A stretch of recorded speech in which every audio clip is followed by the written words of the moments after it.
कहानी की शुरुआत होती है दूसरे विश्व युद्ध के समय में, जहां हेनरिक नाम का एक नाज़ी सिपाही अपनी जान बचाकर भाग रहा था। उसे पकड़ने वाले कोई और नहीं बल्कि उसके अपने साथी थे। हेनरिक उनका सबसे बहादुर सोल्जर हुआ करता था, लेकिन अब उस पर गद्दारी का इल्जाम लग चुका था। वॉन नाम का एक बेहतरीन जनरल उसे कुत्तों की तरह ढूंढ रहा था। आखिरकार हेनरिक पकड़ा गया और वॉन ने कहा कि हेनरिक युद्ध का मैदान छोड़कर भाग गया था, इसीलिए उसे सजा दी जाएगी। लेकिन असल में हेनरिक हजारों मासूमों की जान नहीं लेना चाहता था, इसीलिए वो भागा था। अब वॉन ने अपने असिस्टेंट डॉफलर को उसे फांसी देने का हुक्म दिया और ये लोग हेनरिक को मरने के लिए छोड़ाए। अपनी आखिरी सांसें लेते हुए हेनरिक को अपनी बेटी और पत्नी की झलक दिखाई दी और अचानक एल्सा नाम की एक लड़की ने उसकी जान बचाई। कुछ घंटों बाद हेनरिक की आंख खुली तो एल्सा और उसके भाई पॉल ने उसका इलाज किया। पॉल की दिमागी हालत कुछ ठीक नहीं थी। खैर उधर वॉन इस शहर में लोवेनस्टीन परिवार को ढूंढने पहुंच गया। रॉबर्ट नाम के ऑफिसर ने उसे बताया कि उस परिवार का घर तो जला दिया गया है, लेकिन वॉन ने इस खंडर में भी छानबीन करने का फैसला किया कि कुछ सुराग तो जरूर मिलेगा।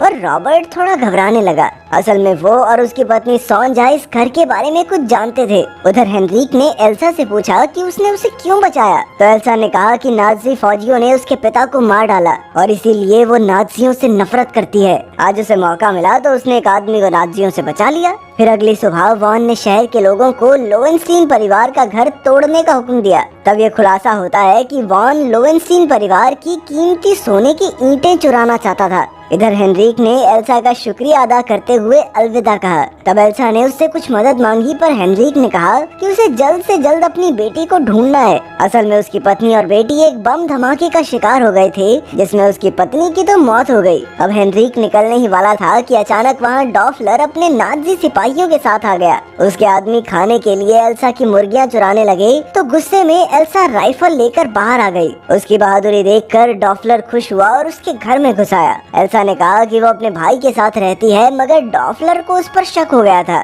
अचानक डॉफलर ने एल्सा का नेकलेस छीन लिया और जब एल्सा ने उस पर हमला किया तो डॉफलर उस पर जबरदस्ती करने लगा। वो एल्सा के साथ गलत काम करने ही वाला था कि अचानक हेनरिक ने फौजियों पर जानलेवा हमला कर दिया। बदकिस्मती से डॉफलर तो दुम दबाकर भाग निकला, लेकिन हेनरिक ने बचे हुए सभी सिपाहियों को मार गिराया। इसके बाद वो एल्सा और पॉल को लेकर तुरंत वहाँ से निकल पड़ा, क्योंकि वो जानता था कि डॉफलर वापस जरूर आएगा। जाने से पहले उन्होंने कुछ हथियार भी उठा लिए। उधर डॉफलर ने वापस लौटकर अपना इलाज करवाया और वॉन को खबर दे दी कि हेनरिक अब भी जिंदा है। अब उसने हेनरिक, एल्सा और पॉल को जान से मारने की कसम खा ली। उधर रात होने पर उन तीनों ने एक गुफा में रुकने का फैसला किया। सोने से पहले हेनरिक ने एल्सा को बताया कि उसने अपनी बेटी को सिर्फ पैदा होने के वक्त ही देखा था। अब उसे डर था कि उसकी बेटी उसे पहचान तक नहीं पाएगी। खैर अगली सुबह एल्सा ने देखा कि पॉल तो वहाँ था ही नहीं। एल्सा और हेनरिक बेहद घबरा गए। असल में पॉल मासूमियत में अपनी गाय का ध्यान रखने के लिए वापस चला गया था,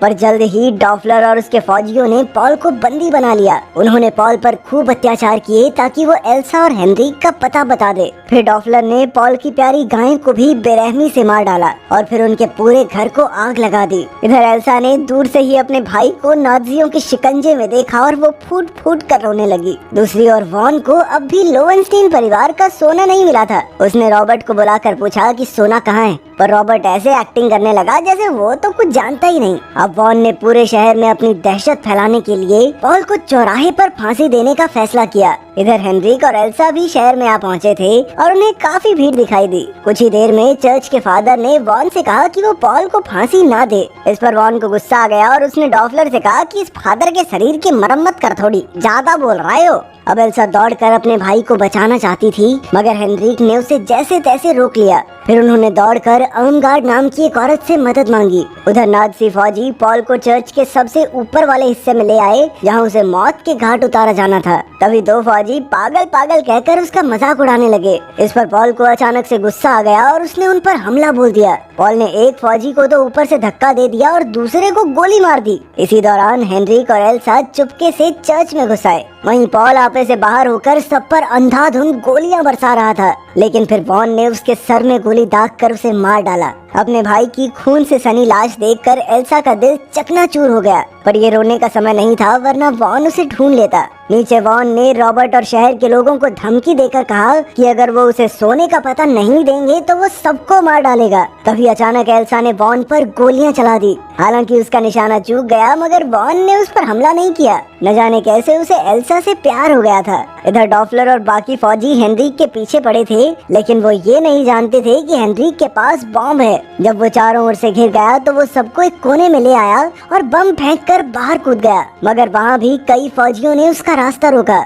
अंत में डॉफलर आकर उसका गला दबाने लगा, पर अचानक वहाँ एक अमेरिकी जहाज ने हमला कर दिया। इसी मौके का फायदा उठाकर हेनरिक भागकर अर्मगार्ड के घर में छिप गया। हेनरिक बहुत बुरी तरह जख्मी था, इसीलिए अर्मगार्ड ने उसका इलाज किया और अपने घर में पनाह दी। असल में उसे देखकर अर्मगार्ड को अपने बेटे की याद आ गई थी, जो इटली के युद्ध में मारा गया था। कुछ ही देर में फादर भी वहाँ आ गया और तब हेनरिक ने उससे एल्सा के बारे में पूछा। फादर ने बताया कि एल्सा को गिरफ्तार कर लिया गया है और वॉन यहाँ लोवेंस्टीन परिवार का सोना लूटने आया है। उधर रॉबर्ट रात को छिपकर अपने दो दोस्तों से मिलने गया। तब ये खुलासा होता है कि वो तीनों सोने का पता जानते थे और अब रॉबर्ट ने वॉन को पूरी जानकारी देने का फैसला किया, क्योंकि वो अपने बच्चे को मरते हुए नहीं देखना चाहता था। पर जैसे ही वो जाने लगा तो अचानक किसी ने उस पर कुल्हाड़ी से हमला कर दिया। उस पर वार करने वाली कोई और नहीं बल्कि उसकी पत्नी सोंजा ही थी। फिर सोंजा ने उन आदमियों के साथ मिलकर रॉबर्ट की लाश ठिकाने लगा दी। दूसरी ओर वॉन एल्सा को अपने साथ डिनर करने ले आया। वॉन ने कहा कि एल्सा बिल्कुल उसकी पिछली प्रेमिका जैसी दिखती है। वो यहूदी थी, इसलिए वॉन ने उसे मार डाला और उसकी दी हुई अंगूठी अपनी आंख में गुदवा ली।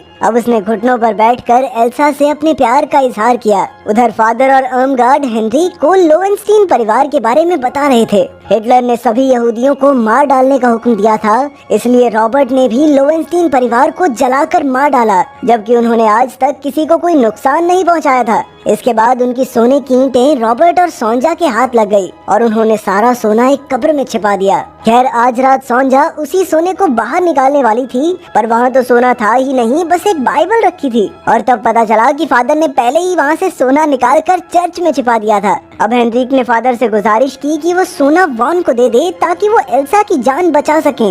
उधर वॉन के सो जाने के बाद एल्सा कमरे से भागने वाली थी, तभी उसे वॉन की उंगली में एक अंगूठी दिखाई दी। उसने देखा कि उसमें एक अजीबोगरीब गोली छिपी हुई थी। जैसे ही एल्सा ने वो गोली निकाली तो अचानक वॉन की आंख खुल गई। उसे शक ना हो इसीलिए एल्सा उसे चूमने के लिए आगे बढ़ी। इस तरह उसने अपने मुंह से वो गोली वॉन के मुंह में डाली और उसके जबड़े पर मुक्का दे मारा। असल में उस गोली में खतरनाक जहर था, जिससे वॉन की मौके पर ही मौत हो गई। दूसरी ओर सोंजा और उसके साथियों ने फादर को ढूंढ निकाला और उस पर कुल्हाड़ी से हमला कर दिया। इधर हेनरिक ने डॉफलर के घर जाकर कहा कि अगर वो एल्सा को रिहा कर देगा तो हेनरिक उसे सोने का पता बता देगा। जब डॉफलर ने ये सुना तो वो वॉन से मिलने उसके कमरे में गया, पर ये क्या, वॉन तो मरा हुआ था और एल्सा गायब थी। अब डॉफलर ने दिमाग चलाया और एक मामूली लड़की को नकली एल्सा बनाकर भेज दिया ताकि वो हेनरिच पर हमला कर सके। वहीं दूसरी ओर एल्सा छिपकर अर्मगार्ड के घर आ गई थी। जब उसे पता चला कि हेनरिक उसे बचाने के लिए गया है तो उसने हेनरिक की मदद करने का फैसला किया। तभी अर्मगार्ड ने उसे अपनी खास बंदूक दी।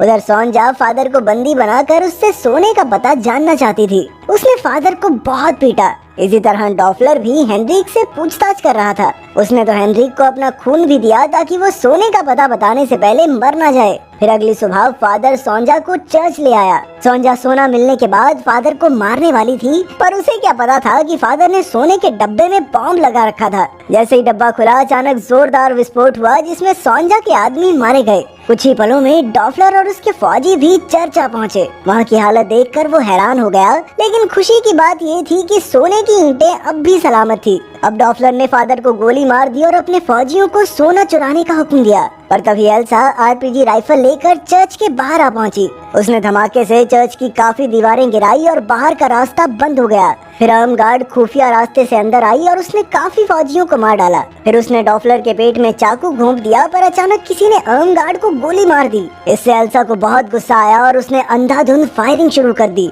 पर जैसे तैसे डॉफलर उठ खड़ा हुआ और एल्सा को बुरी तरह पीटने लगा। खैर ऐन वक्त पर हेनरिक ने पीछे से डॉफलर पर हमला करके उसका काम तमाम कर दिया।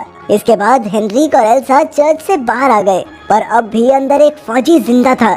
उसने उठकर सारा सोना हड़पने की कोशिश की, पर अचानक सोंजा ने उसे गोली मार दी। असल में वो भी जिंदा बच गई थी। फिर वो सारा सोना चुराकर शहर से फरार हो गई, पर ज्यादा दूर जा नहीं सकी क्योंकि अचानक अमेरिकी फौजियों ने उस पर टैंक शेल से हमला करके उसके चीथड़े उड़ा दिए। आखिरकार हेनरिक एल्सा के साथ हैगन शहर पहुंचा और इतने सालों बाद अपनी बेटी से मिला। उससे मिलकर हेनरिक को बेहद खुशी हुई और उसने हमेशा उसके साथ रहने का वादा किया। अब एल्सा, हेनरिक और उसकी बेटी ही एक दूसरे का परिवार थे। अगर वीडियो पसंद आई तो लाइक कर देना, चैनल को सब्सक्राइब कर देना।